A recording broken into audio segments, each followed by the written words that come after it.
તાલુકાના લોડાઈ વિસ્તારમાંથી નીકળતી ખાવડા હળવદ અને ખાવડા લાકડિયાની 765 કેવી વીજ લાઇનમાં ખેડૂતોને યોગ્ય વળતર આપવાની રજૂઆત ભારતીય કિસાન સંઘ ભુજ તાલુકા દ્વારા આવેદનપત્ર પાઠવીને કરવામાં આવેલ છે।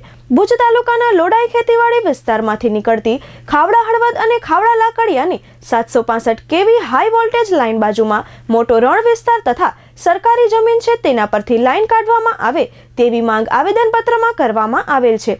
ખેડૂતોને વિશ્વાસમાં લઈ યોગ્ય વળતર ખેડૂતોને આપવામાં આવે તેવી રજૂઆત આવેદનપત્રમાં આવેલ છે। હળવદ ટ્રાન્સમિશન લાઇન એ ખાવડાથી કરીને સેટ ભચાઉ તાલુકો નહીં પણ સંપૂર્ણ કચ્છમાંથી જ્યારે પસાર થઈ રહ્યું છે ત્યારે ખેડૂતો સાથે એવી દાદાગીરી કરવામાં આવે છે કે બેન દીકરી ખેતરમાં સેફ નથી, કોઈ પણ જાતની પૂછા કર્યા વગર, કોઈ પણ જાતનું એના સાથે મસલત કર્યા વગર સીધા કંપનીઓના અધિકારીઓ અને પોલીસ તંત્ર, હું આપના માધ્યમથી એસપીસીને કહેવા માગું છું કે તમારા પદ્ધર પોલીસ સ્ટેશનના કેટલાક પોલીસવાળાઓ આવા કોન્ટ્રાક્ટ રાખીને આની સાથે અદાણી સાથે મિલીભગત કરીને ખેડૂતોને ડરાવવાનું કામ કરે છે। અમારા કને પુરાવા પણ છે એમની પાસે। આજે એમનું કોઈ ત્યાં નોકરી નથી છતાંય ત્યાં જઈને ખેડૂતોને ધાકધમકી કરે છે।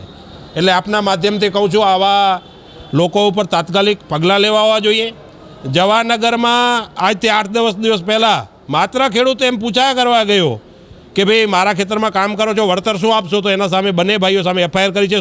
શુક્રવારથી કસ્ટડીમાં છે। આજે 24 કલાકથી વધુ સમય થઈ ગયો છે છતાં હજી રજૂ નથી કર્યા। એસપી સાહેબનું કે દબાણ છે।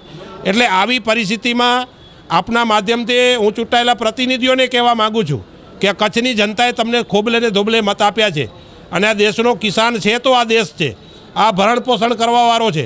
એટલે અમારી સ્પષ્ટ માંગણી છે કે આખું રણ વિસ્તાર પડ્યું છે ત્યાંથી લાઈન લઈ જાઓ ને, ખેતી શું કામ બગાડો છો? 5-5 લેનો એક ખેતરમાંથી નીકળે એટલે ખેડૂત ખેતરમાં જઈ શકે એવી પરિસ્થિતિ નથી।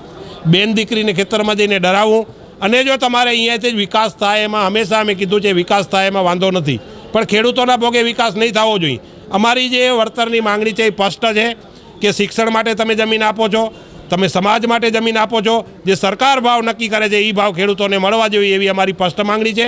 અને આપના માધ્યમથી કહું છું કે હવે પરિસ્થિતિ ખૂબ બગડી છે। કાલથી અમે એક પણ ખેતરમાં કામ કરવા દેવાના નથી જ્યાં સુધી સંપૂર્ણ પૂરતું વળતરનું નક્કી નહીં થાય ત્યાં સુધી।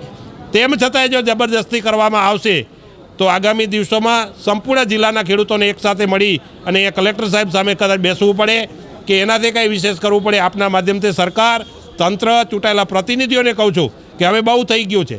તાત્કાલિક ધોરણે આમાં અદાણીને આ બધું સોંપી નથી દીધું, અદાણી માલિક નથી આ દેશનો, એટલે તાત્કાલિક ધોરણે આમાં પૂરતું ખેડૂતોને વળતર મળે, ખેડૂતો સાથે મસલત થાય, નહીં તો આગામી દિવસોમાં જન આંદોલન કરવું પડશે। તો હવે અમે અચકાશું નહીં।